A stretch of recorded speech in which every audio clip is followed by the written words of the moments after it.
Meeting to order of the Standing Committee on Transport, Infrastructure and Communities, meeting 125. Pursuant to Standing Order 1082, we are continuing a study of the mandate of the Minister of Infrastructure and Communities. And so with us today, we have the Honourable François-Philippe Champagne, Minister of Infrastructure and Communities, and from the Office of Infrastructure Canada, Kelly Gillis, Deputy Minister, Infrastructure and Communities. Welcome to you both. We've been waiting anxiously for your appearance, so thank you for coming today. Minister Champagne, I'll turn it over to you. Madam Chair, sorry, just a bit of housekeeping before we get to the Minister's much anticipated comments. I'm hoping that he'll address in his opening comments that he wasn't here for the estimates as well. I know he's here on his mandate letter today, but just want to make sure that we flag the fact that most times ministers come for their supplementary estimates as well. Thank you. Thank you, Mr. Jimmy. Minister Champagne, for 5 minutes, please. Well, thank you, Madam Chair. It's a real pleasure to be in front of you and colleagues which are here today. It's my first appearance at this committee, but I would say as a start, I am very delighted to be with all of you and to talk about progress in infrastructure. I think infrastructure is one of those, Madam Chair, that touches the lives of Canadians wherever they live in every community, whether urban and rural. So I would want to say and start with say good morning and thank you obviously for inviting me, members of the committee.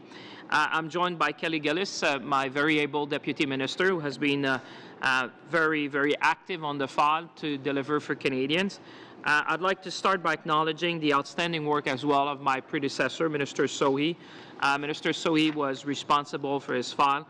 And we all know he's truly passionate about infrastructure, almost as much as he is about his hometown of Edmonton. And he really left a good legacy in terms of the projects and the program. He's been a strong voice for his region and obviously the province of Alberta and continues to be in his new portfolio as Minister of Natural Resources.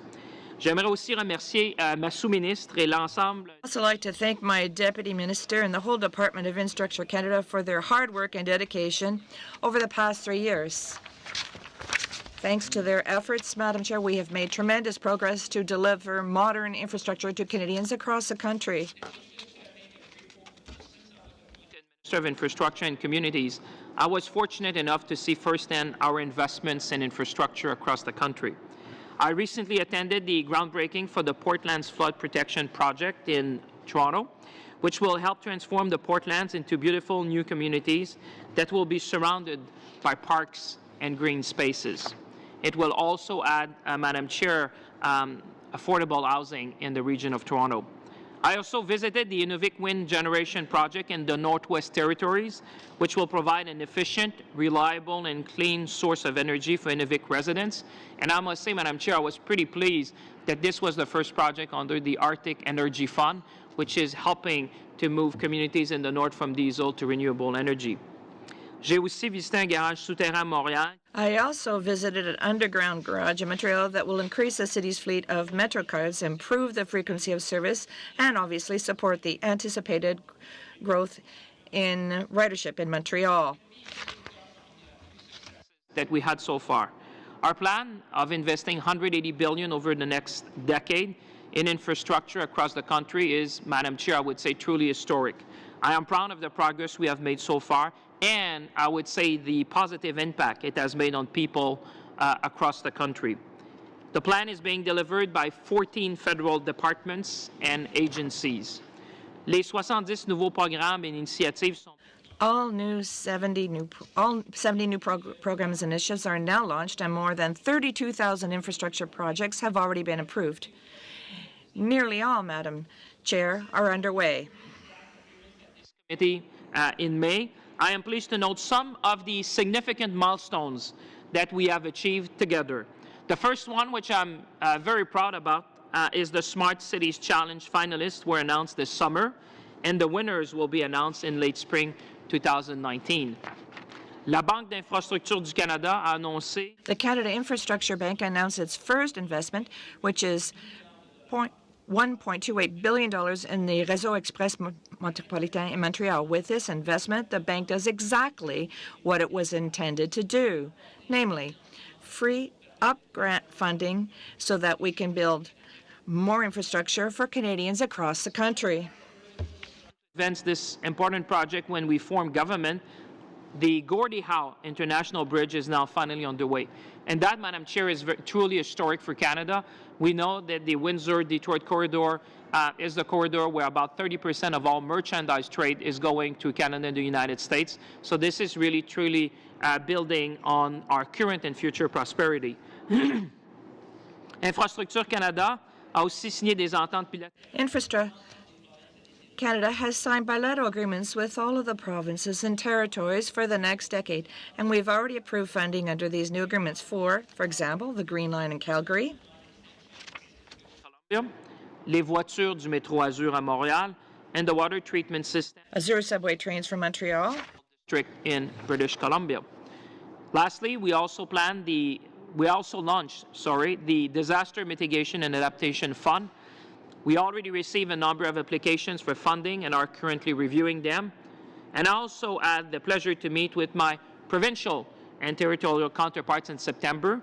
One key item we discussed, Madam Chair, was how to better match the flow of our funding and how can we match our processes with the construction season to streamline as well our processes in the sense that we want to make sure that we streamline our intake, review, and approval process to make it more fast and better, but also to make sure that our processes, whether it's federal, provincial, territorial, are in line with the construction season.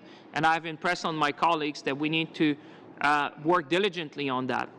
One other thing, Madam Chair, is that by way of example, I visited several projects where work is well underway, but the claims for reimbursements have not been submitted, such as the Cherry Street Water and Lake Filling Project in Toronto and the Côte Vertu Garage in Montreal in Quebec. To address this issue, we recently launched a pilot project with provinces among Saskatchewan, Nova Scotia, and Alberta to test the effectiveness of a progress billing approach, because we know and Canadians want to see funds which are matching milestones and project. Percentage of completion type of approach. And we have asked our colleagues in the provinces to work with us to achieve that outcome as well. So en conclusion, je souhaite remercier les membres du comité de m'avoir donné. To conclude, I'd like to thank the committee members for the opportunity to update you on my portfolio, and I will be happy to answer questions, and I hope that we're going to launch infrastructure for the 21st century that's resilient and of use to all Canadians. We appreciate all of your comments and the fact that you kept them to 5 minutes so that the committee can ask you the umpteen questions that they have for you. Mr. Janu. Thank you, Madam Chair, and thank you, Minister, for being here today. Have you heard from stakeholders who I know you meet with frequently about the social impacts of male construction workers, specifically in rural areas? Madam Chair, I would like to say first, thanks for that question. One group of people that I meet most often are construction workers. They are the true heroes of what we're doing. I was just recently on the Champlain Bridge in Montreal, and I can say to my colleague that when I met the 1,600 workers that are working 7 days a week, day and night, good weather, bad weather, I really listen to them. And I always make sure that I repeat to them that my first priority on every construction site is the health and safety of the people, and also to provide benefits to the community in which they work. And I know you know this, Minister, but Montreal is not a rural area. My specific question was about rural areas. And the Prime Minister recently made a statement that there are negative social impacts of men, specifically construction workers, in rural areas. And I'm wondering if you've heard the same thing. Well, what I can say is that I've met, and the member is right, I was referring to an urban project, but since we have more than 4,000 projects across the country, Madam Chair, you would appreciate that not only I do that in urban area, but in rural areas, always engaging with workers, making sure that I understand about their health and safety, and the benefits to the community in which they operate. I was recently with the member at the Edmonton Park Extension, and we met also with workers and people who are going to be doing the work there. And everywhere Again, they Minister, are, Edmonton is not a rural area. I mean, speaking specific about rural areas and the Prime Minister's comments, yes or no, do you agree with the Prime Minister's comments? Madam Chair, I appreciate Edmonton is not a rural area, just as Montreal. But what I was saying is that everywhere I go, whether it's rural or urban, I meet with workers, and I make sure that I listen to them. I engage with them because we want, they are the true heroes of our infrastructure project across the country. It was a yes or no, Minister. The Prime Minister made a comment this past weekend. Do you agree with his comments? Madam Chair, as I said again, my role is to ensure that we build infrastructure for the 21st century across the country, which is modern, resilient, and green. And obviously, the workers across the country, male or female, are key in delivering for Canadians across the country.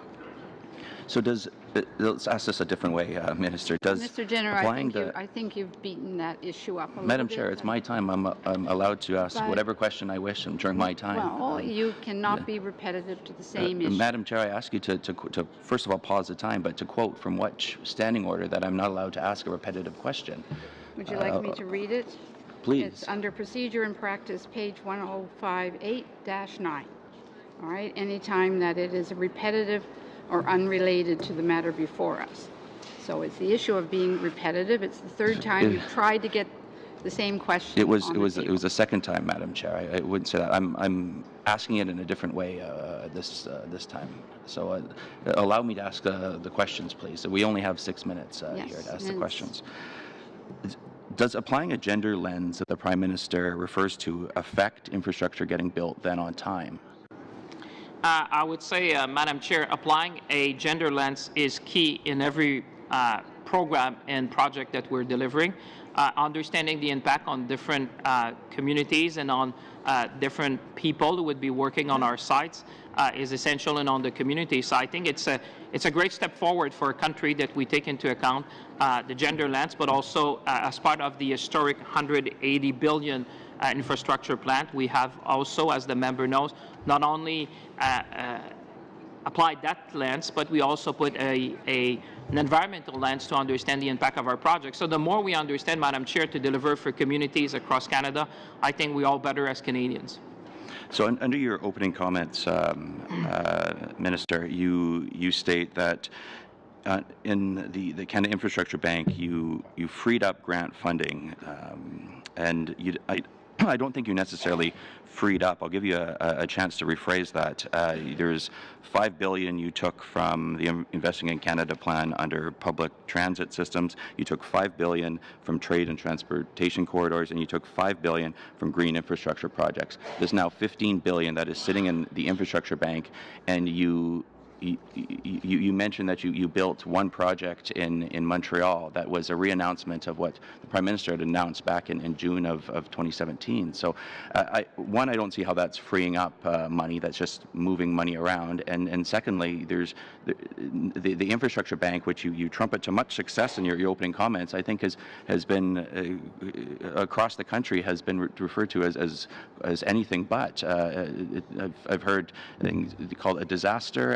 A debacle. Hoping that you can comment on why this infrastructure money isn't flowing, and quite frankly, it's not freeing up anything. It's just moving money around at this point. Well, Madam Chair, I'm very happy to answer that question. I think the infrastructure bank is another tool in our toolbox to deliver better and faster for Canadians. We obviously don't talk to the same people. I used to be trade minister, and I can tell you, investors around the world were looking to crowd in investment in Canada. The infrastructure bank, like you said, the first project was the REM in Montreal, which has allowed to give a loan to get that project going, which is going to transform public transit in the city. I can reassure the member that I speak with the CEO of the bank, although it's an independent entity in its management and investment decision. I talk to the CEO regularly.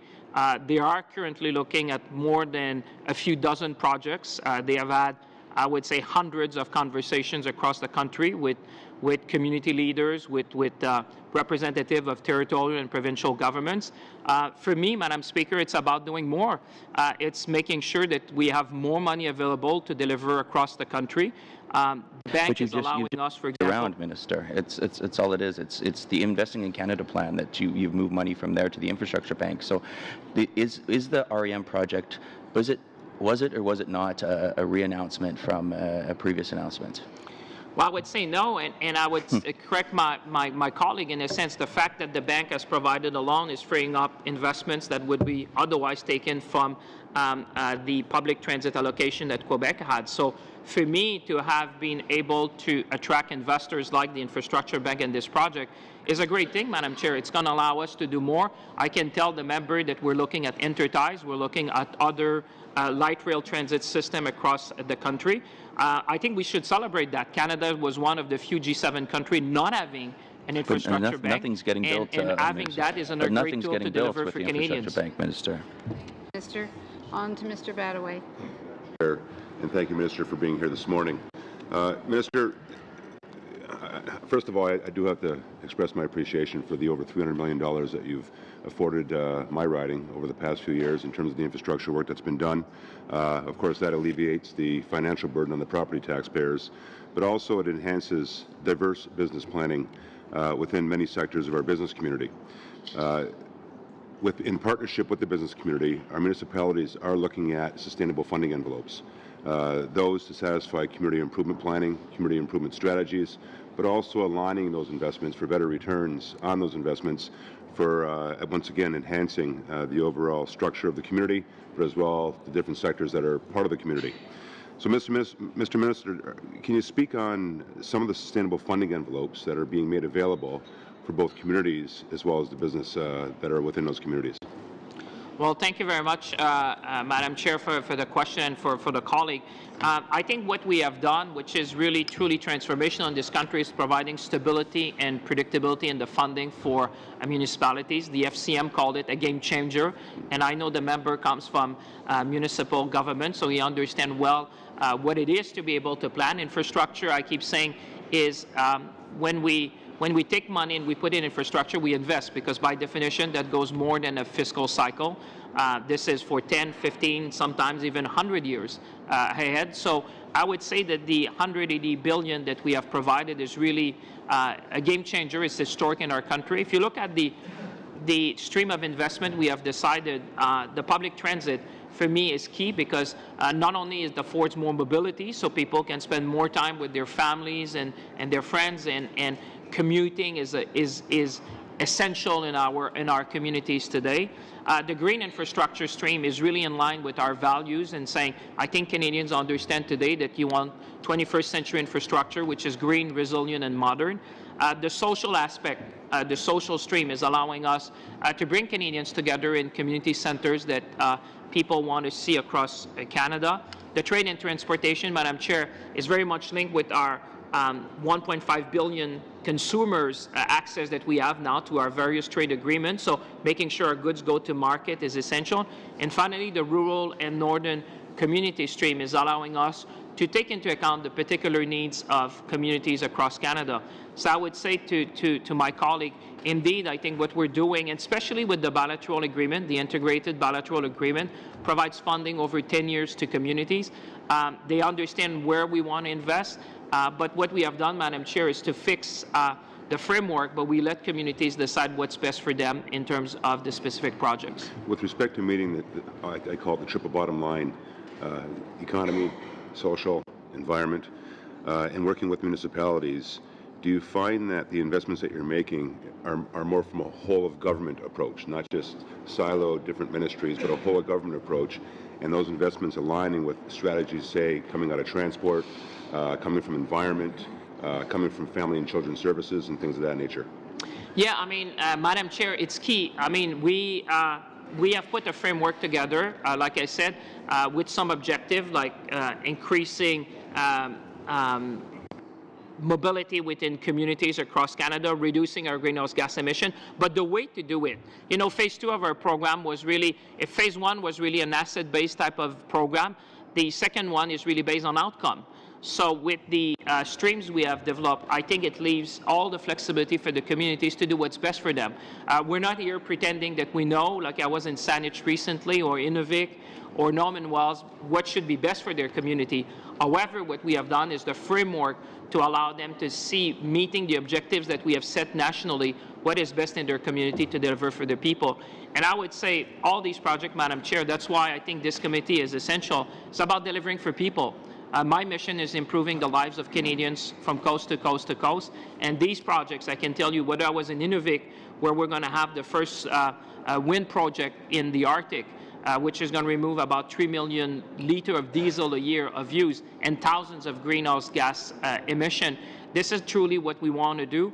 And obviously, my colleague, the Honourable Badaway, understand what it is, because coming from a municipal government, he knows that our role is to set the policy agenda, but it's to leave the communities to decide what's best for them.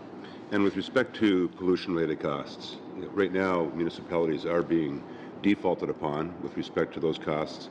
For example, 100-year storms are now 5-year storms, therefore the oversizing of pipe has to be placed in the ground, and therefore defaulting to the property taxpayer.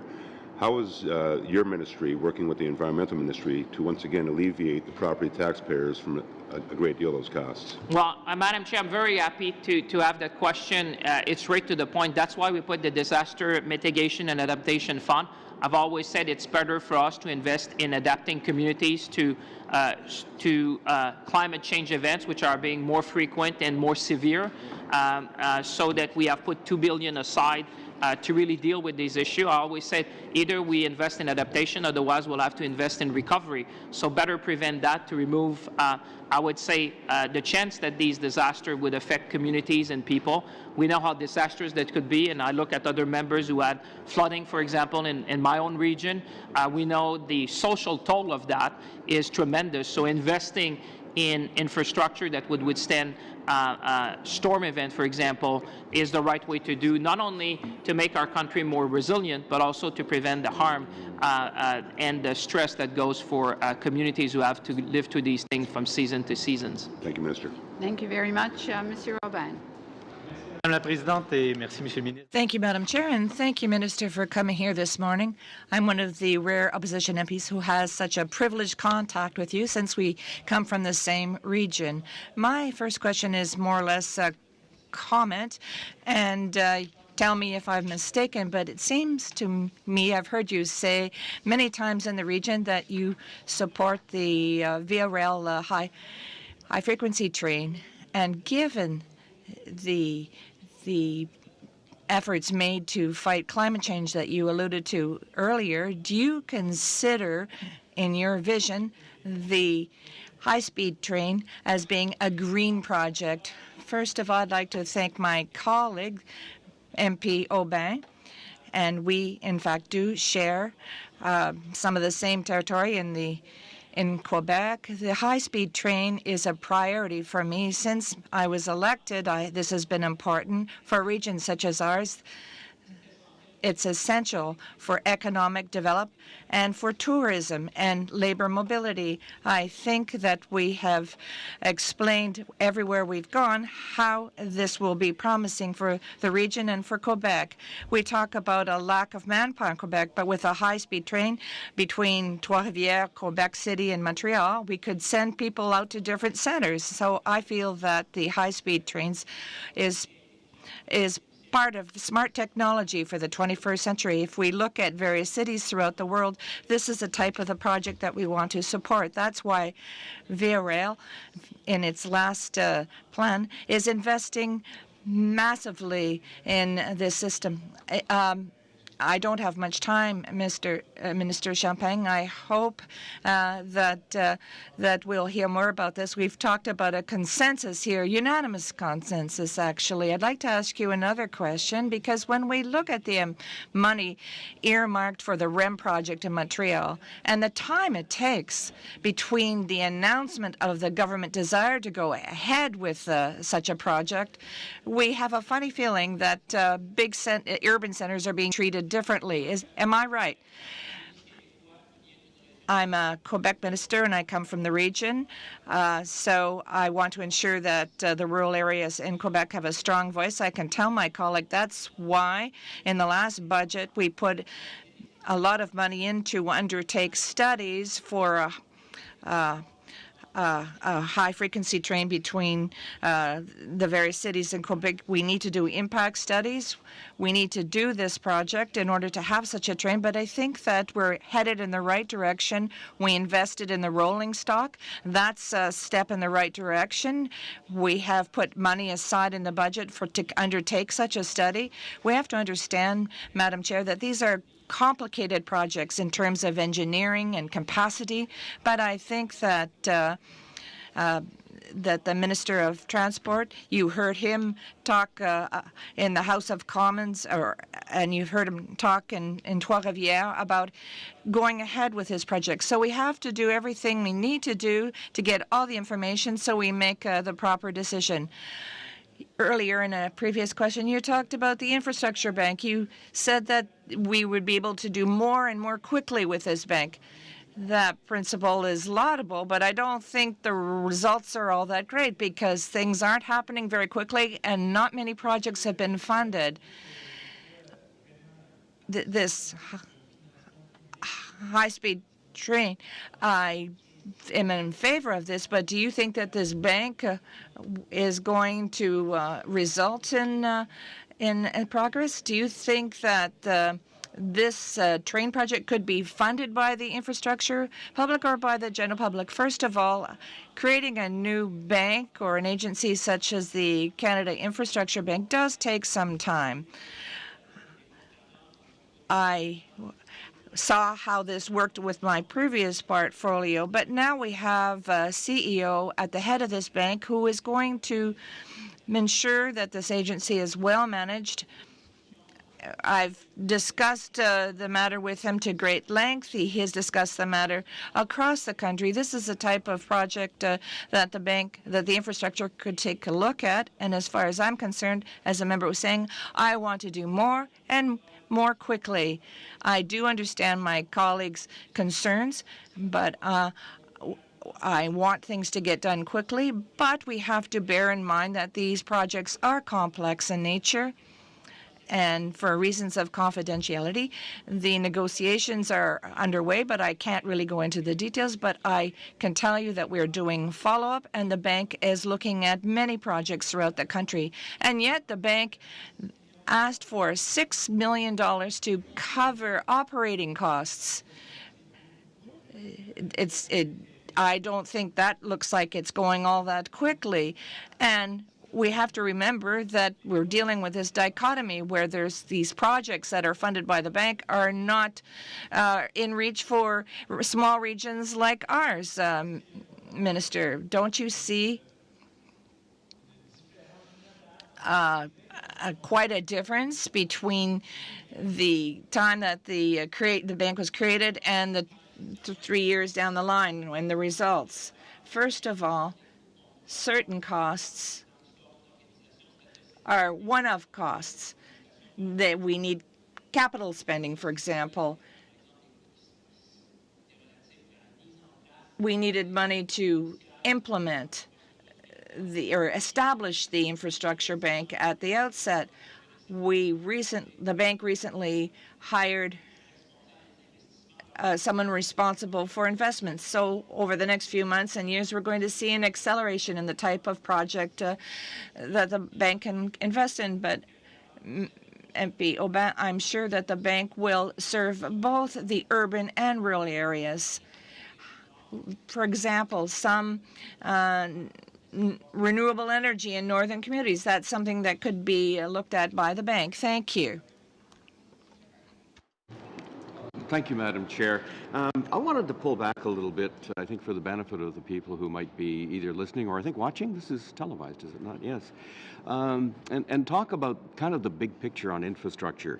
Back in the mid to late 2000s, the previous Conservative government rolled out a fairly substantial infrastructure program, and it was in response to the recession. And I think the issue there was to get people working, use the opportunity to get some things built. Side effect was the changing of the environmental regulations, which of course had proved to be an impediment to the pipeline expansions, etc.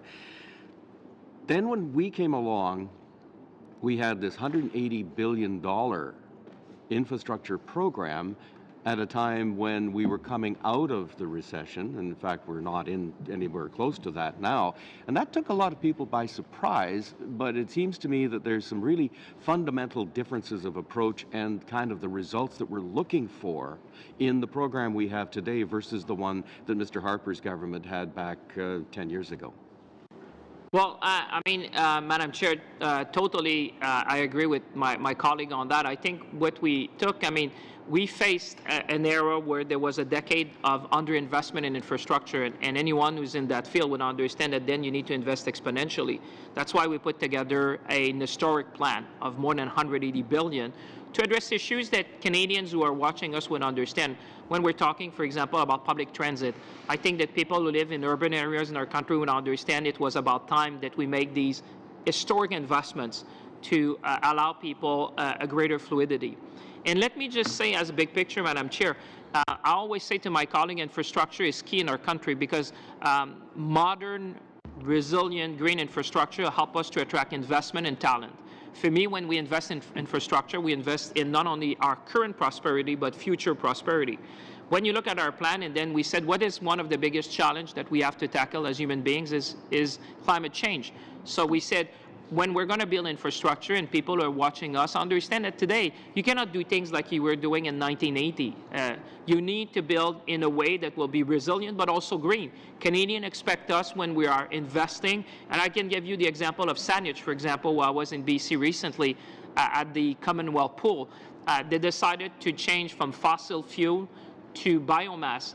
Doing so, they reduced 90% their energy costs. That's the type of projects we want in communities. So you're improving the life, but at the same time, you reduce your carbon footprint. When I think about social infrastructure, well, people in the member from Trois-Rivières was saying before, this is about also making sure that, infrastructure means different things to different people. If you're in an urban area, you may think about a bridge, you may think about a road. But if you are in a community, in a rural community, you may think about a community center. You may think about broadband access. You may think about cell phone coverage. I come from a riding, Madam Chair, where about half of it has no cell phone coverage and no internet coverage. So obviously, when you talk about infrastructure, it touches the lives of people. When we talk about rural and northern communities, the way we structure it, to the member's point, was really to make sure that, I'll give you another example, why we have had the stream, which is very specific to rural northern areas. When I was in Saskatchewan recently, people were saying, Minister, if you were giving us the funds to increase, for example, the length of a runway, about 200 or 300 meters, we can land bigger plane, reduce greenhouse gas emission because we need less plane, and we could reduce the price of food by about 50% in northern communities. So that's why we have projects which are tailored to the needs of Canadians across the country. With respect to the infrastructure bank, like some of my colleagues, I have a municipal background as well, working with the Transportation Authority in Metro Vancouver. So thank you, by the way, for the funding for our new SkyTrain extensions. We appreciate that very much. It's going to go right through my community, in fact. But the infrastructure bank represents something that I've seen happen before, public-private partnerships, where the private sector comes in as another funding partner. And to me, that has to alleviate the pressure, first of all, on municipal governments for their share, provincial governments for their share, and it makes the given funding that the federal government has go farther. Is that kind of a fair assessment? Totally. I mean, I said it before.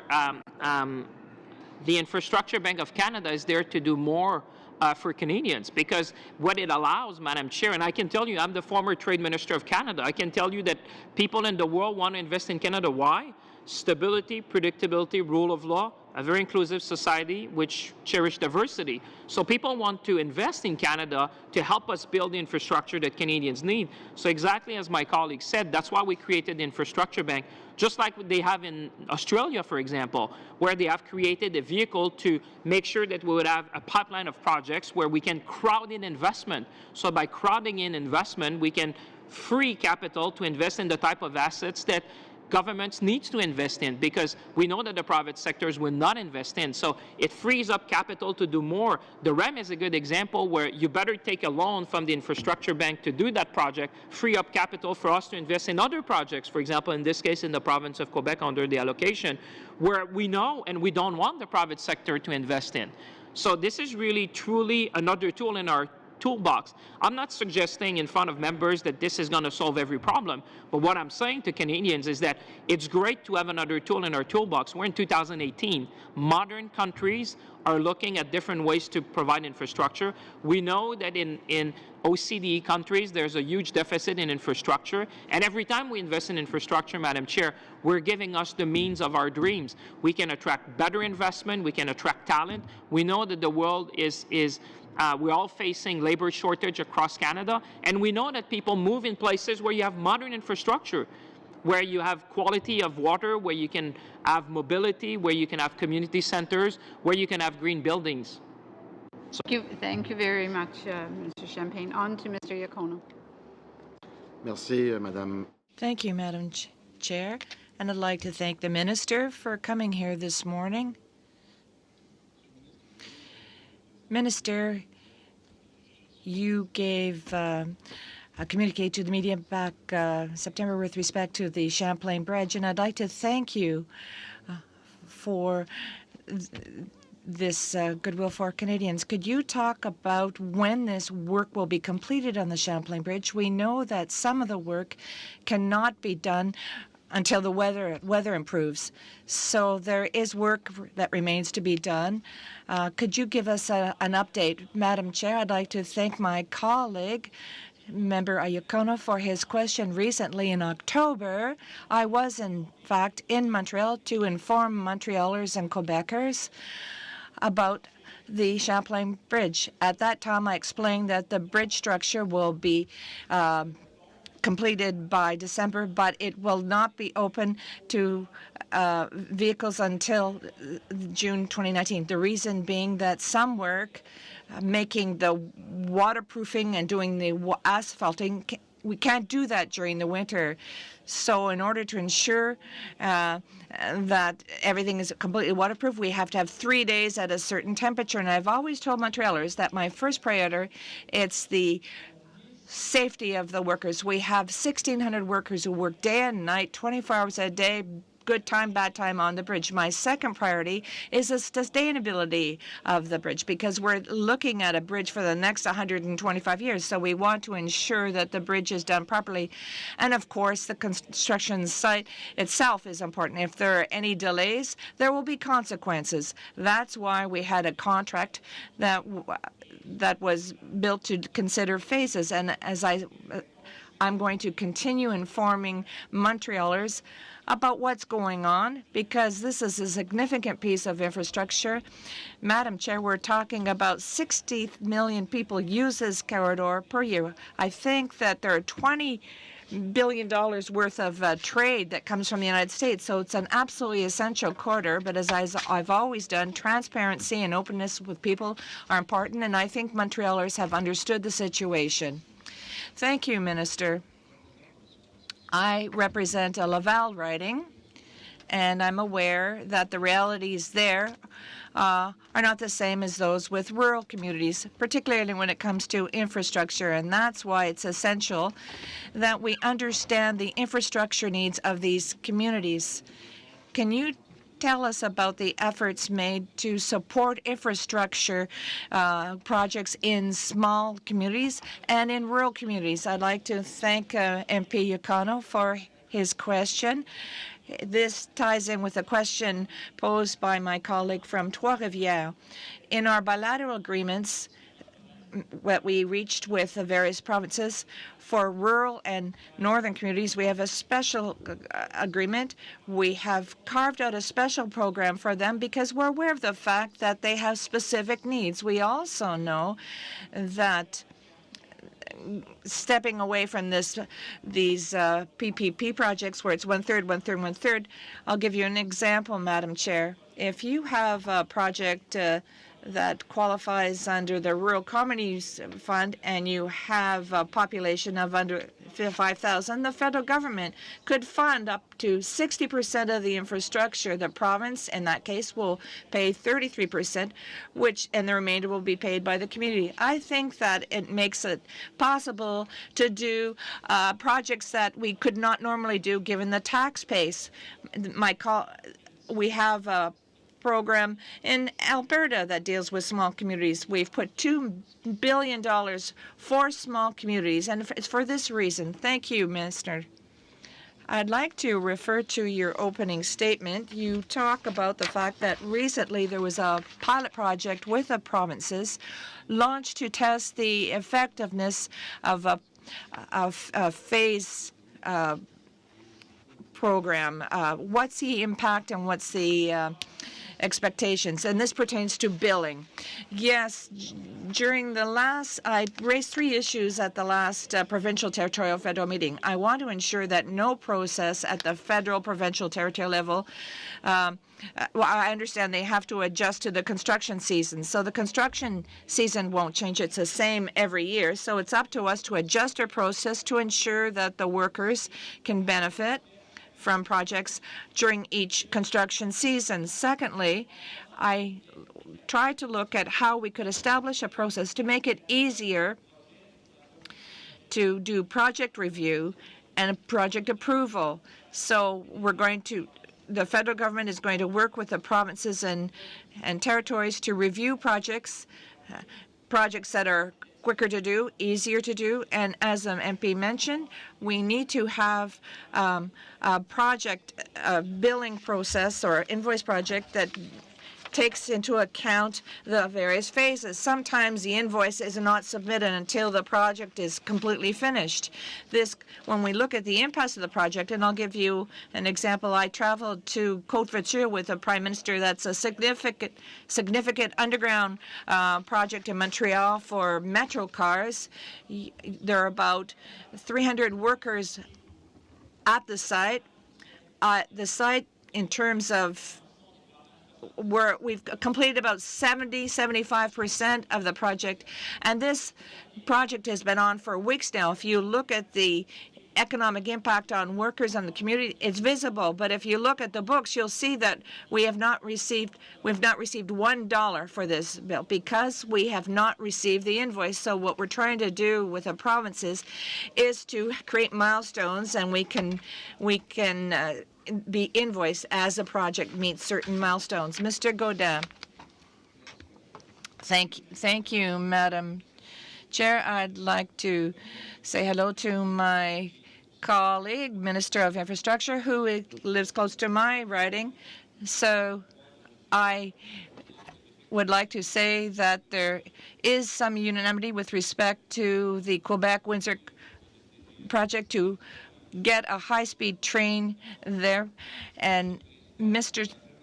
Minister, another aspect, you provided an update on the Champlain Bridge. I think the bridge is an important aspect. Montrealers and all Quebecers look forward to be able to using this bridge. And on November 14th, I wrote you about getting an update on the file. And the questions that were important to me were the costs. Has there been an overrun on the costs? And have there been penalties that have been imposed? There's been a change in the process. You talked about the fact that 3 days are needed so that the workers are able to do their work properly. And I think this summer was a fantastic summer for our workers. So we can't blame the weather for slowdowns. I think initially the bridge was supposed to open on December 1st. Now it's December 21st. Now it's being postponed till end of June. Can you tell the committee that Montrealers will have access to their infrastructure, which is 6 months behind, but I would like information. Perhaps the 6 months are justified. Can you make a guarantee that that at the end of June 2019, just before the election, Montrealers and Quebecers will be able to use the infrastructure? First of all, I'd like to thank my member Godin, who shares territory with me. But Madam Chair, to answer the questions we have to understand that the Champlain Bridge is part and parcel, is one of the largest infrastructure projects in North America. It has the there are 1,600 workers that are working 7 days a week, 24-hour days. As for the costs, I've always said that if there are any delays, there will be consequences. In addition to the announcements I made in Montreal, my colleague will understand that I had discussions with the builder. As for the impossibility to undertake certain types of work, before my announcement in Montreal, I asked for some expert advice, and it was confirmed to me that in order to do certain types of work, we needed 3 days of good weather at a certain temperature so that we could complete the work. And the priority has always been the health and safety of our workers. No measures taken should jeopardize this. And then the sustainability. We're talking about building a bridge that should last more than 125 years. So we don't want to compromise or jeopardize anything. And finally, there's a whole work calendar. And I can repeat to the committee, as I said to the Montrealers, the structure of the bridge will be completed before December 21st. I'm going to walk across. You can walk across the bridge. People can see this. They can see this by satellite. Their photos show the progress achieved. But the bridge will be open. Mr. Minister, in the end of June 2019. I can't wait for all of your answer because I have only 1 minute remaining. A question. In the contract, there were toll booths. There's costs associated with that. Can you tell us how much this was worth? And is this a reduction in the bill for Canadian taxpayers? Madam Chair, as we speak, when I made the announcement, we had some business discussions with a builder. Negotiations will take place, and I will be very open with Quebecers and with the committee to provide you with all the information on the agreement that we will have with the builder as to the costs of the project. The excise tax, I have 28 municipalities in my writing that are doing their budget, calculating how much money they'll have for operating costs. The excise tax is not being renewed. It ends December 31st, 2018. Can the minister reassure the municipalities in Quebec specifically that this program will in fact be renewed? Madam Chair, I will provide all details in writing, but the gas tax is going to be renewed, and I'd be provide him with information.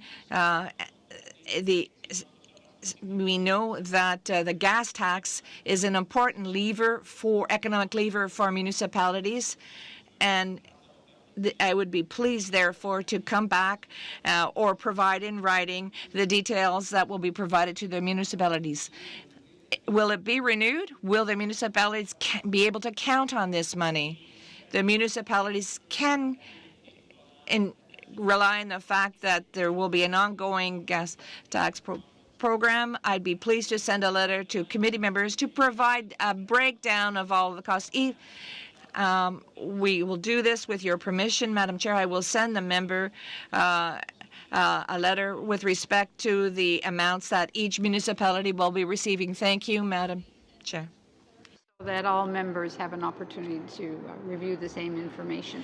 Just so I'm clear, Madam Chair, do you want me to say that for the gas tax for every member in their riding, or just for that member, but I distribute to all of you? Whatever you distribute to one member, we prefer it to be distributed the same. So we'll do it for that member as he asks, and every other member can see. The others Perfect. would like to have it for theirs, they can ask for that. Madame la Présidente, il faut comprendre que moi, je ne suis pas membre du comité. I'm not a member of the committee, so can you make sure that I do, in fact, get the information?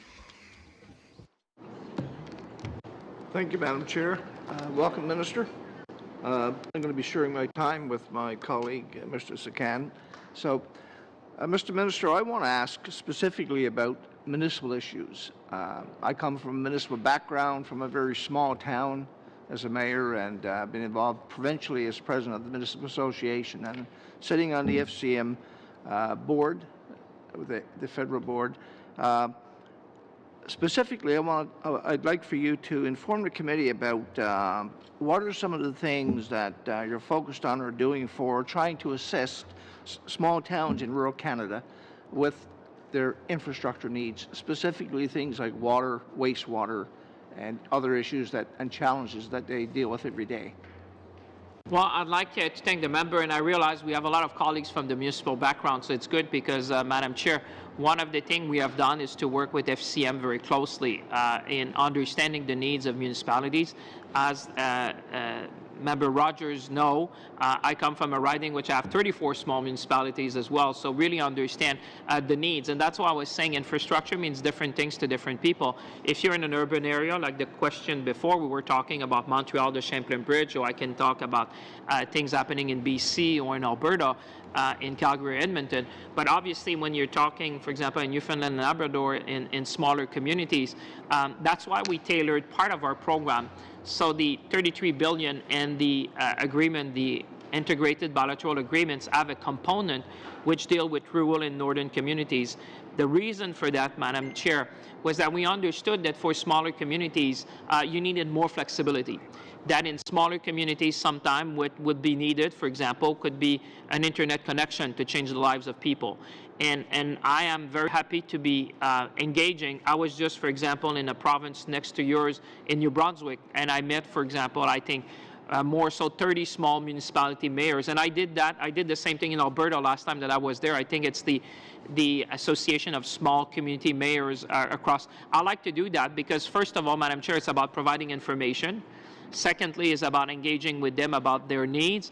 And thirdly, I would say, Madam Chair, making sure that our program are tailored to fit the purpose of small communities. And one other question, and I appreciate the support you provide to municipalities because it sometimes alleviates the municipal burden or the tax burden on people within our small communities, especially and across the country. Today, internet and cell phone service is crucially important, but sadly lacking in many parts of rural Canada. I can specifically talk about my riding, the Bay de Verde Peninsula, for instance, where there's very sparse cell coverage, and people are calling out for and asking and requesting that I lobby my government for increased funding for internet and cell phone coverages in my riding. So can you tell us what government is doing, our government is doing, to connect more communities with broadband internet and improving cell services in rural Canada especially? Madam Chair, I'd like to thank my colleague, Mr. Rogers, because that's something dear to my heart. As I said before, I feel exactly the same than him. A good part of my own riding is not connected with either cell phone or internet. So I'm happy to advocate for him and with him on that very important issue. The rural and community stream under our program is providing some elements of response to that. You know, we have been able under a program to tailor the rules to be able to finance part of that. However, I would say, Madam Chair, this is only part of the answer. I think that Connect Canada, the program under Minister Baines, has been very important to the $500 million that was set aside to start connecting Canada. I think that people understand today that internet connectivity is a bit like electricity in the old days, where this is allowing people to for example, to have remote education, remote learning, remote medicine, for example, to be provided in communities. So I understand the member, and I can assure him that I'm on the same page than him, that we would like to work with you to make sure that we can do more for communities across Canada with respect to internet. Thank you. Yep. Now I'll turn over to Mr. Sagan. Thank you. I'd actually like to start by thanking you, Minister, for over $1 million investment out of the $2 billion Clean Water Wastewater Fund, as it helped build the foundation drainage collector, the FDC pumping station, and utility drench dewatering system in my riding. So thank you for that. I guess following up with that, what has our government done to make sure that Canadians know what we're investing in or are aware of where the dollars are going? Well, I'm very happy. I think what you see, Madam Chair, this morning is that there's projects in every community around this table, and Canadians watching us at home would feel exactly the same. We have more than 4,400 projects ongoing in the country, so obviously each and every one of them is improving the quality of life of people. And the first project, to give you an example, that I announced was in a community close to my hometown, and it was about $10,000. And I remember people asking me, Minister, why would you make an announcement of $10,000? Because I said a small amount in a small community can make a big difference. And the example you give is that you have one in your riding, and I can go around because I have a list of projects in every riding that are represented around this table. The green infrastructure for me is one of the most important ones. You're talking about wastewater treatment. Many of these projects, Madam Chair, may not be visible to Canadians because they would be upgrading stations, for example, pumping station like in Trois-Rivières or other things. But I think if Canadians want to know what kind of projects they have in their community, we have provided what we call the GeoMap. So if people go on Infrastructure Canada on the website, they'll be able to zoom in on a map. We have tried to provide transparency to Canadians so they can see in their community the type of projects that have been funded, their state of completion, and sometimes we can even provide pictures so people can relate to what we're doing. And we're going to continue to do that because I think it's important that Canadians realize that these projects in different ways of their life, whether it's about water, whether it's about public transit, whether it's about extending a runway in a community, are making a difference in their lives. Thank you very much. On to Mr. General, 2 minutes.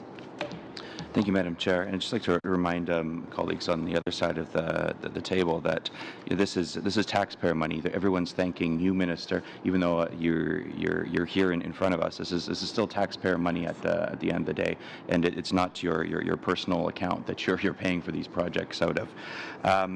Want to ask you, yes or no, is the bank, in your opinion, delayed on announcing projects, the infrastructure bank? I think the member, just allow me, Madam Chair, to say you made a great point. I never pretend that it's my own money. I'm just here to represent the public interest of the government and parliamentarians and Canadians. And I always make the point, I would say, to my colleague, to make sure that people understand it's taxpayers' money. And our job is to manage it and to allocate it in the best possible way to make an impact. And I think is the infrastructure bank delayed in announcing projects? Yes or no? I would say, Madam Chair, the infrastructure bank is, like I said before, looking at dozens of projects as we're talking. And obviously, the colleague, which I know knows well these things, would understand that there's commercial sensitivities about announcement. We will do the work, the bank will do the work, and when it's ready to announce, there will be in terms of timeline, Minister, it was part of the 2015 election that this was going to be a tool. Then it was announced again in 2016 that you're doing it. There was recently an additional $11 million drawdown on it. This is a $35 billion bank. You have seen one project built in Montreal, which again was a re-announcement from a previous project. Do you or do you not think that this bank has been an absolute failure for Canadians up to this point? Well, I think, Madam Chair, as the member said, our role as parliamentarians and as government and as the infrastructure bank is obviously to invest public dollars. And when we do that, I'm sure the member and the people watching us would expect us to do proper due diligence. I'm sure the member is not suggesting that we rush into any investment, that we need to do the proper due diligence. Like you said, those are precious dollars from taxpayers across the country. We need to do the proper due diligence on these projects. This is what is ongoing. And I would hope that the member realize that the bank is a tool to do more for Canadians. And I think that if he was to talk to some of the investors I talked to in Canadians, it's a very expensive tool, Minister. It's a very expensive tool where we've seen very few results from. Madam Chair, we're building a bank for the next century. I think if I was the member, I would look back at that, and I'm sure one day he will see the impact of that, whether we're looking at interties and other things that will make a difference, not only in his province, but across Canada. This is a tool to build the type of things that Canadians want. This is about thinking big. This is about thinking smart, and I'm sure the member is with us when it comes to building better communities across Canada. Thank you very much for being here and being with the committee today. We waited impatiently. We appreciate all of the information you have shared with the committee. Thank you very much. We will suspend for a moment while we change Madam Chair, witnesses. before we suspend, just a point of order.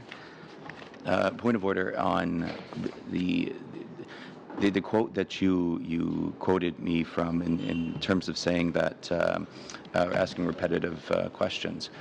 Typically, that's used for repetitive speeches in the House of Commons. I'd like you to be able to come back to this committee with examples of when it's been used in terms of committees here. If you're able to do that, fantastic. Because I don't want to raise this in the House and make the speaker order or make the speaker rule on something like this. So, thank you. Thank you, Mr. General. If I'd be happy to share the book with the rules in it on 105.8, Chapter 20 on committees, and the ability for the chair to decide whether it's repetitive or out of... But Madam Chair, the request was to bring back examples of when it's been used in the capacity that you're using it. It's been used in the House in terms of saying word for word same speeches, but in terms of what you're using it for, committee would love to see examples of when that's been used in the past. Thank you. If you would like to challenge the chair, certainly, Mr. General, you're welcome to do that. I will attempt to supply to you what I have, and I doubt that there will be examples because I just don't think I'm going to ask the clerk to go looking for examples. If you're unhappy with my ruling, you certainly are welcome to challenge the chair, sir.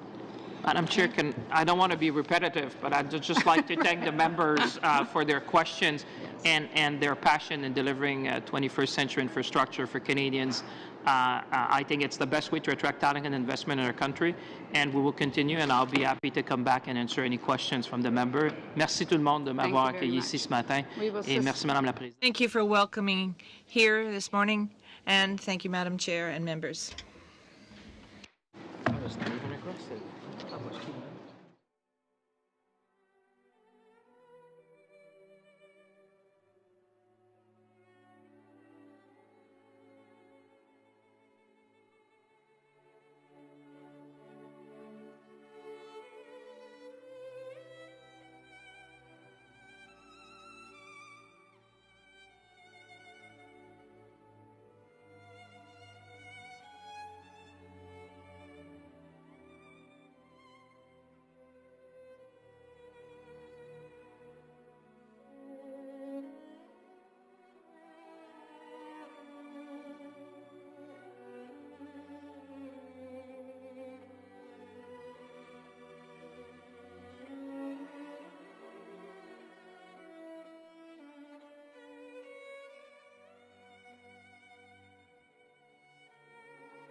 The members could please take their seats.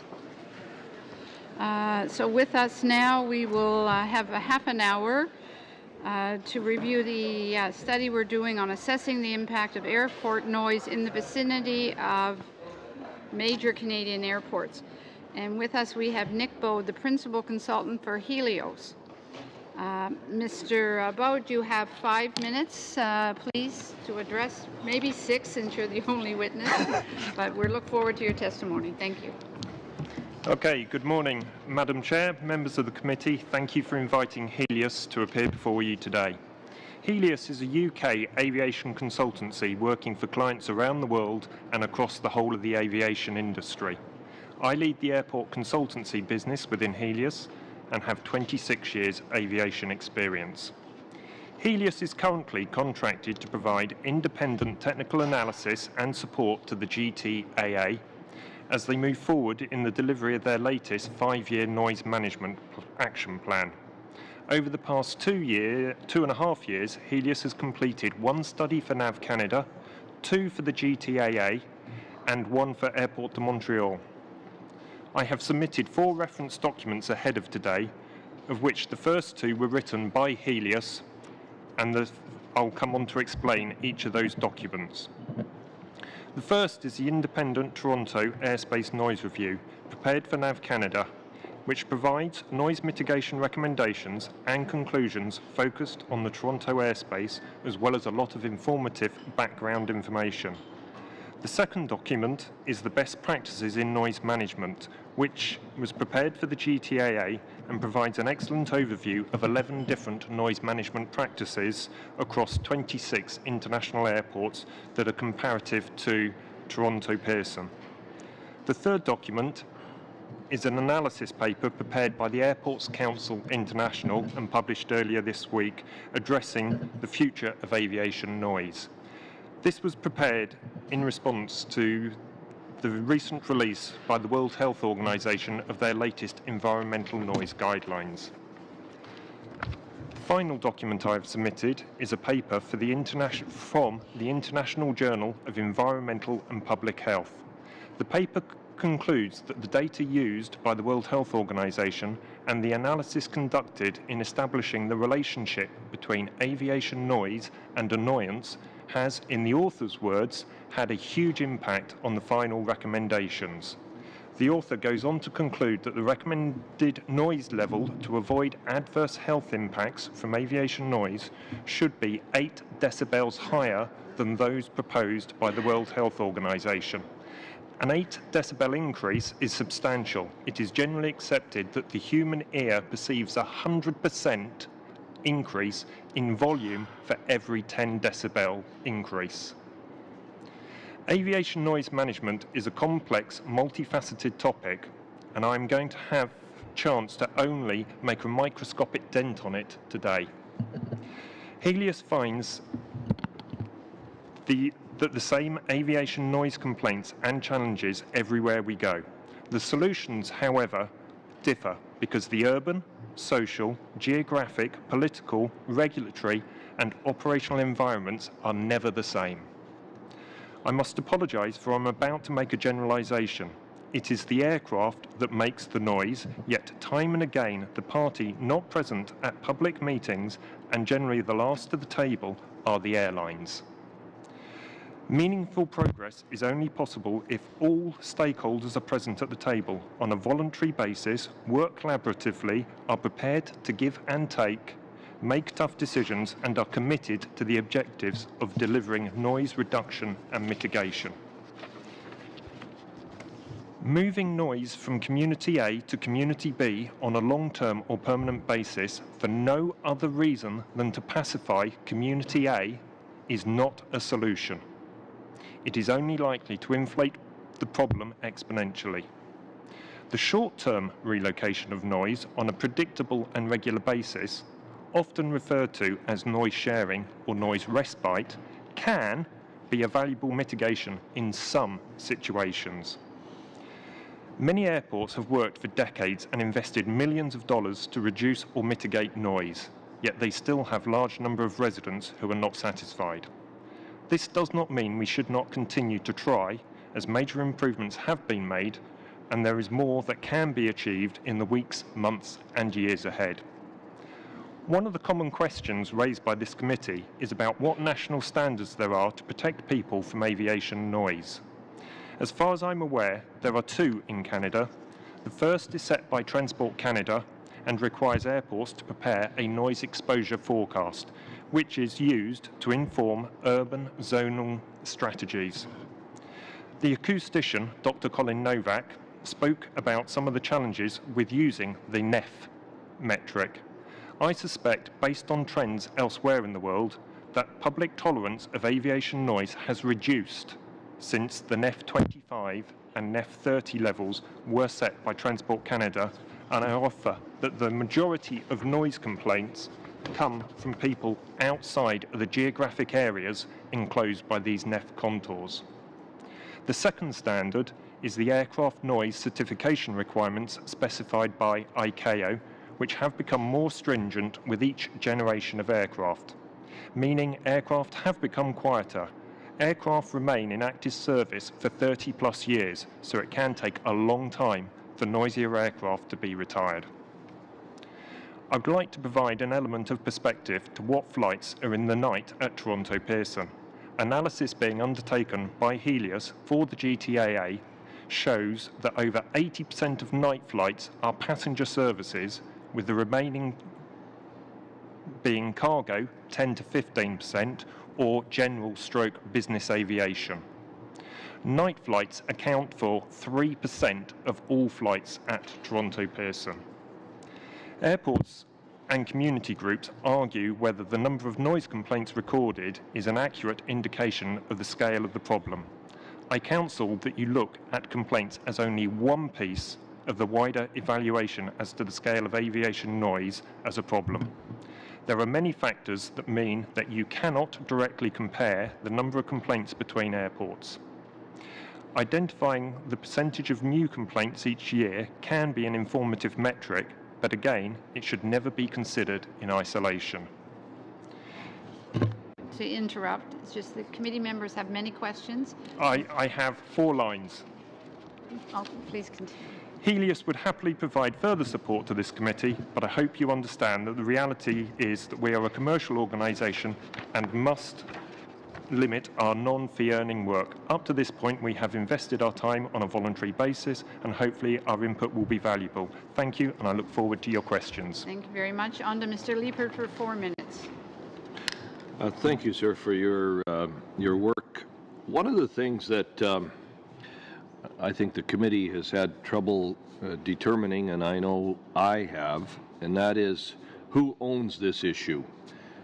It seems like the airport authorities say, well, we only land the planes that want to land here. NAV Canada says our job is to make sure they land safely. It seems like Transport Canada has kind of hived off responsibility to NAV Canada. In your study of this issue, if we were to come forward with certain recommendations, and let's just pick one out of the air, one that's been suggested by numerous witnesses, banning night flights as an example. In your work, who would you see that would actually have the ability, the authority to do that? From experience in other nations around the world, the only people that can do that would be the government. It would require legislation to achieve that. That is what has been done. There are some voluntary restrictions, but to ban night flights, I believe, would take formal legislation. So, in that case, then, would because you seem to indicate in your statement that sort of this is multifaceted. There are various aspects that go into this whole issue. Everything from, and we certainly heard from the health aspect of it. We haven't heard a ton about the economic impacts of some of the things that would be the fallout from some recommendations.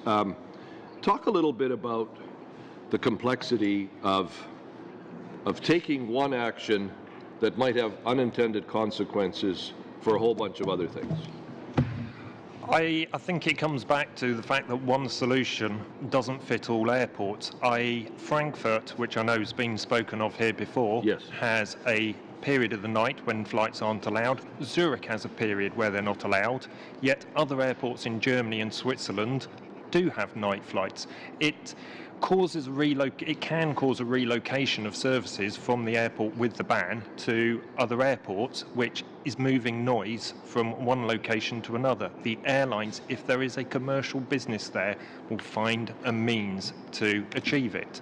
There is certainly an economic impact, and I know that the GTAA are looking to do an evaluation of the economics of night flights, because we are employed to help formulate some of the traffic scenarios to feed into that study. But yes, you cannot take one action without there being an impact both on businesses not directly related to the airport, employees at the airport, and the wider community. And certainly the consumer as well. Our way of doing business as consumers has moved from shopping malls to online shopping, and that product has to get somewhere. I'm not suggesting that it has to come on a night flight. All I'm saying is it certainly creates, in all likelihood, more problems. Any thoughts about that in your work? The movement of cargo, the vast majority of cargo is moved on passenger aircraft. The percentage of cargo dedicated aircraft is tiny compared to the overall movements. Yes, the change in social attitudes towards shopping will drive up additional air cargo, but it is not something that, unless society changes its practices, we can avoid. Thank you. Mr. Secan. Thank you, Madam Chair. It was noted in the Helios report that Toronto Pearson's night period starts late and is shorter in duration than similar periods at other airports. So my question is, what have other airports that are comparable in size and volume done to address the issue of noise? In relation to night, I believe there are two other airports with a similar length night period as Toronto, but others certainly do have night periods of 8 or 9 hours.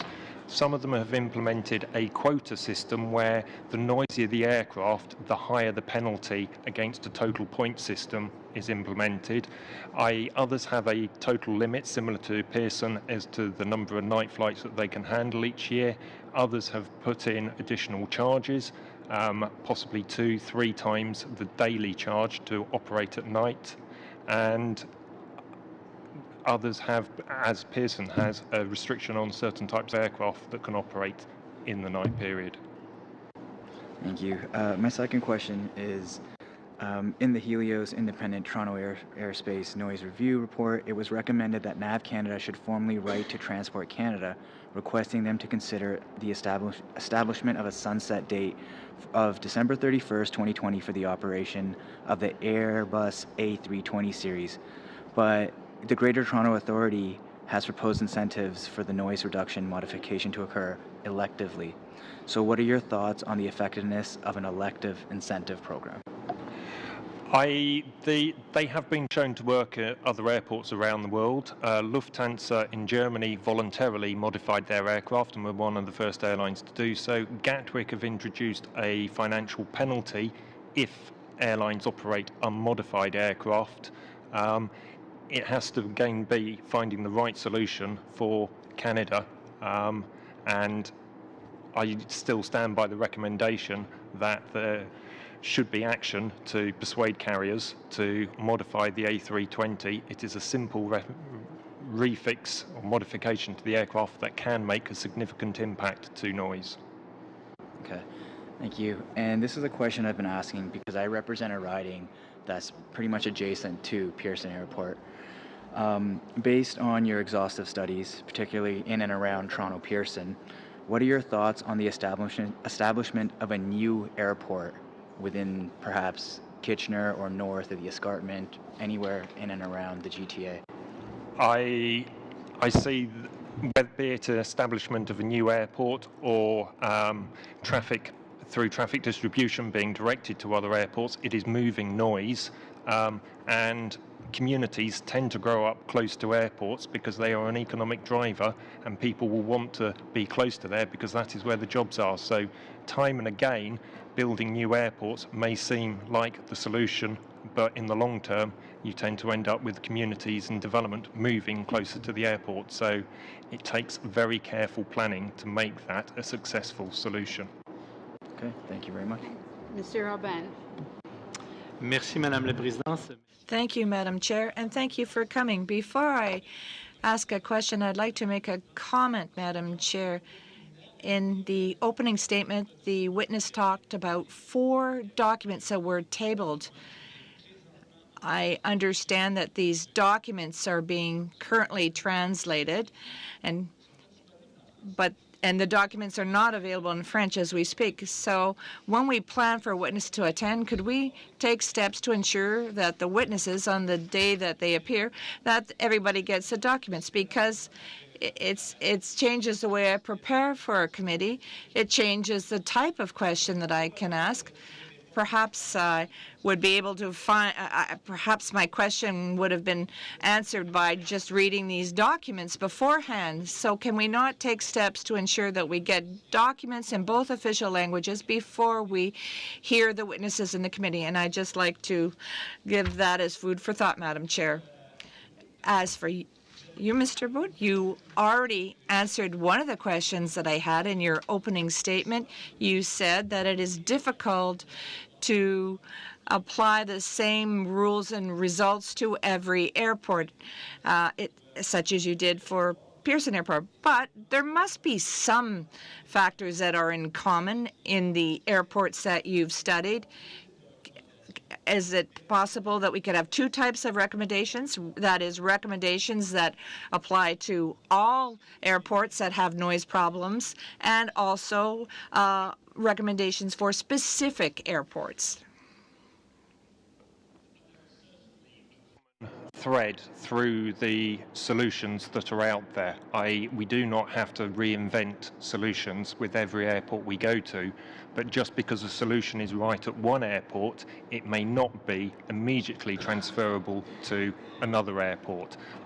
Flight routings into Vancouver have the option of coming in over the water.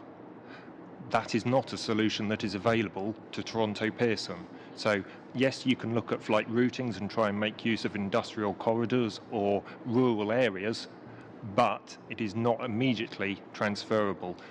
Keeping aircraft higher certainly is something that is probably achievable at a lot of airports and reduces noise, but again, it's got to be looked at the local environment to see what obstacles, be them man-made obstacles or mountainous terrain, before you can conclude whether that solution is applicable in that area.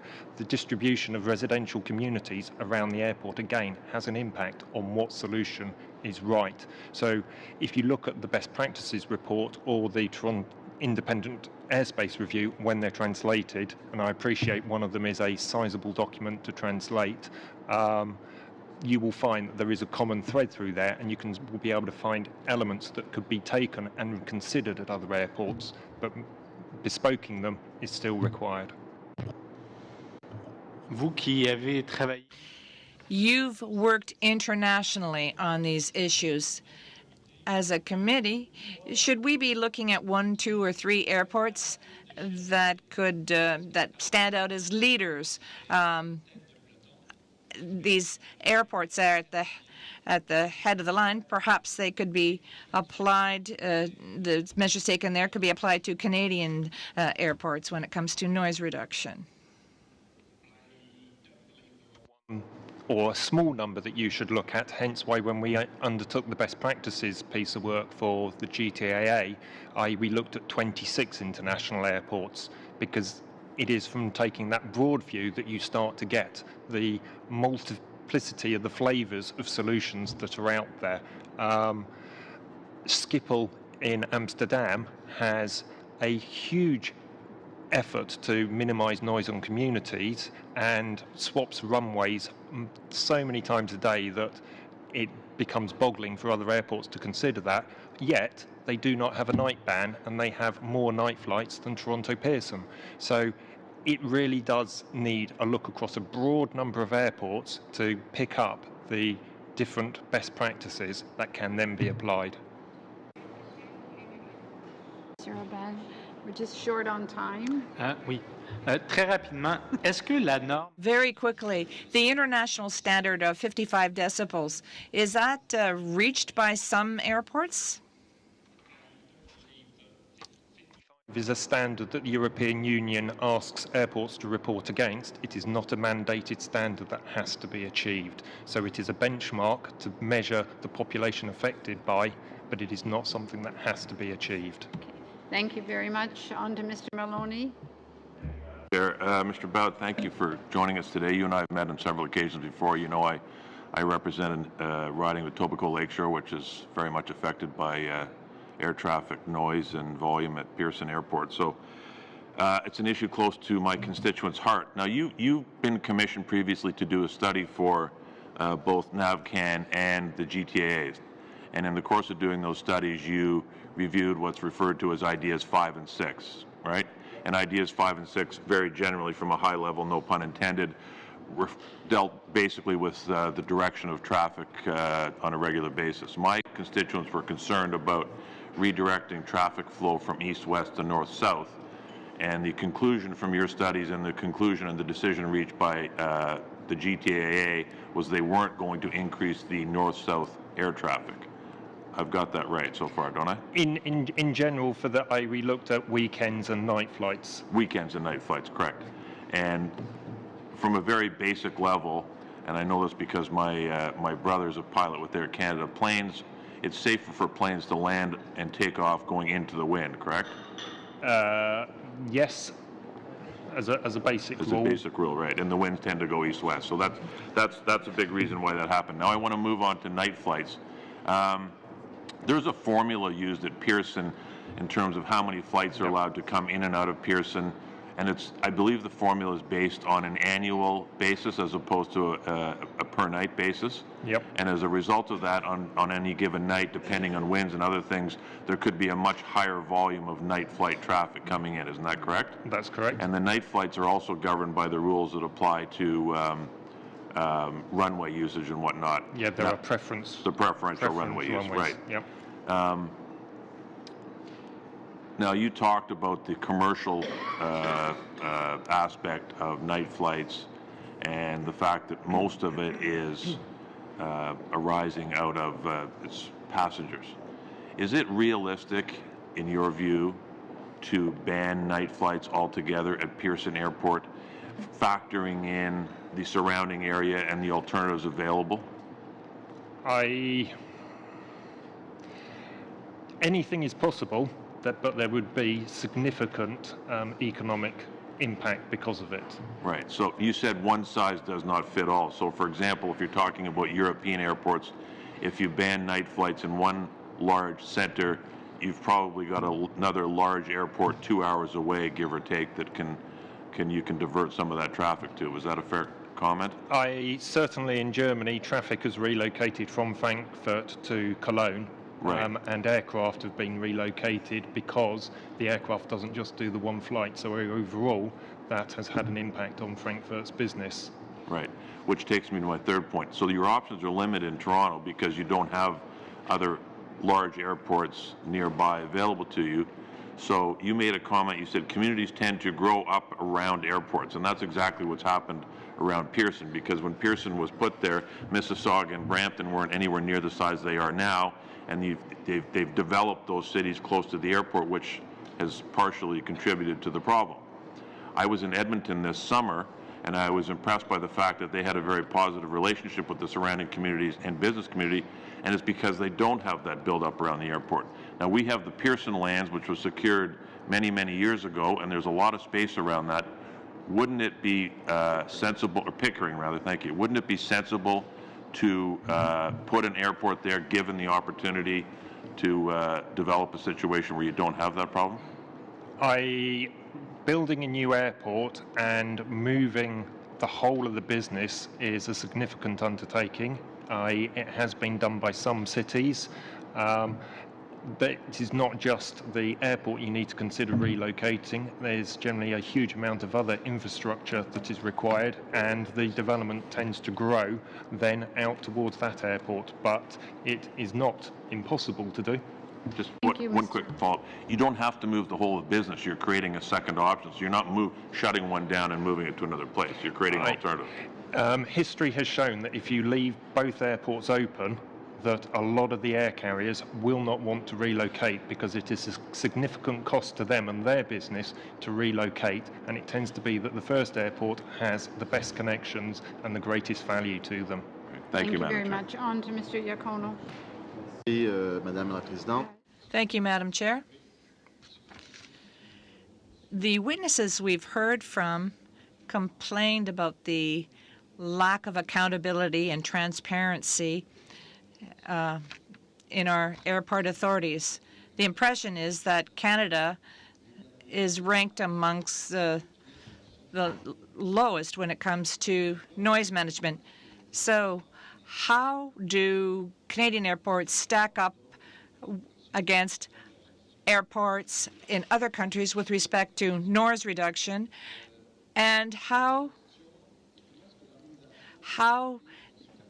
does the advisory committee on noise abatement in other countries committees compare to that in Canada?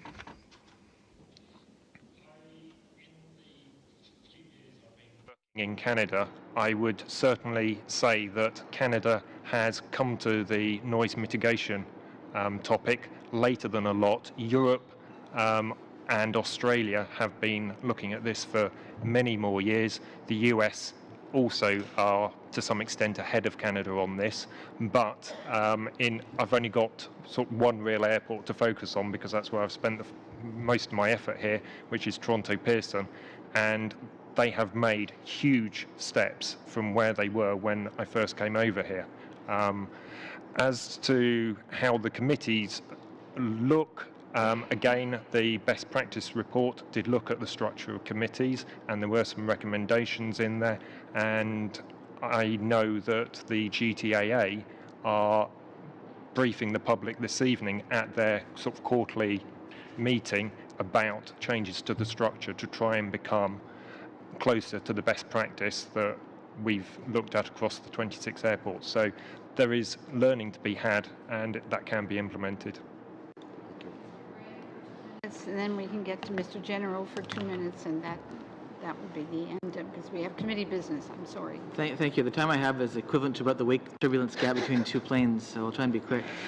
First question, I have two totally different questions. First one, can passengers make ticketing decisions that affect airplane noise? Is there anything they can do when they're buying their tickets to influence when, where, how planes fly? Certainly passengers could choose not to take night flights as an example of to travel during the day. That would be one situation such as that, yes. Okay. The other side of this is, you talked about the 30-year life cycle for aircraft, or more or less. What's the noisiest part of a plane? Depends which stage of flight you're talking about. For departures, it is the engines. For arrival, it is the body of the aircraft. It's the air rushing over the aircraft that makes more noise than the engines on sort of final parts of descent. So how would you compare the plane noise of, say, a 787 to that of a 707 or a 747? Generations difference between them. If you could put a 707 back at Toronto Pearson and then fly in a 787 behind it, nobody would dispute the fact that they have become significantly quieter. And we've talked a lot about the A320 fix. Can you describe what the fix actually is? The problem is there are vents in the underside of the wing that the wind rushes over, a bit like blowing over the top of a bottle. It is a small piece of metal that has to be attached just ahead of that hole so as to disrupt the airflow, so as you do not get that humming, whistling noise as the air goes over the hole. Do you know how much it costs to fix it? I don't. There are different values quoted because different airlines have different maintenance agreements with Airbus. Some people quote $5,000, $7,000. The cost of the piece is small compared to the cost of taking the aircraft out of service, and you have to drain the fuel to be able to fit it. But it is not major compared to the cost of replacing an aircraft. Thank you. Mr. General. Thank you, Madam Chair, and just want to use the 2 minutes allotted me just to clarify my intent from the previous witness and the point of order. Certainly wasn't my intention to challenge the chair. I appreciate all that you do, and in terms of the good nature of our committee, that I feel we work quite well together the majority of the time. However, I think it's important that we on this side are able to continue to ask the questions, and you in your role don't need to be protective of the minister in any sort of form or fashion whatsoever. I do just want to read into the record a brief quote on page 1078, chapter 20. Of practice policies and procedures, that there are no specific rules governing the nature of questions which may be put to witnesses appearing before committees beyond the general requirement of relevance to the issue before the committee. Witnesses must answer all questions which the committee puts before them. And further quote, the actions of a witness who refuses to answer questions may be reported to the House. So again, want to make sure that this committee continues to work together, and I know you had a piece of paper in front of you ready to quote the order that you had referred to. However, I would hate to see us come back in the new year and not remain in a friendly fashion that we've continued up to this point. So I just leave those comments there, Madam Chair, and further clarifying my point of order. Thank you. Thank you, Mr. General. All right, is there any, there's no pressing questions that we actually have to get done, because this is the, I see Mr. Yes. If I may. A very short question, yes. because we have... you mentioned Schiphol and in your study, but other than Schiphol, Pearson had the highest number of night flights of any other airport that was part of that study, 3 times more than Heathrow. Was there any particular reason that the study had no recommendations or suggestion that GTA should reduce the number of night flights or night flights per night, as you know they have that annual budget? No, there was no specific reason why we hadn't. But it is a case of there were recommendations about extending the night and changing the controls on the night to potentially freeze the quantity of noise where it is, rather than taking a decision or a recommendation that would have an economic impact on something that, as an aviation consultant, is outside of our sort of remit to make such decisions. Thank you very much. Thank you to our witness. You can see that we really would have loved to have had you for an hour, but the schedules just didn't permit. So thank you very much for your contribution. Thank you. We will suspend for a moment, and then we'll go into committee business.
you.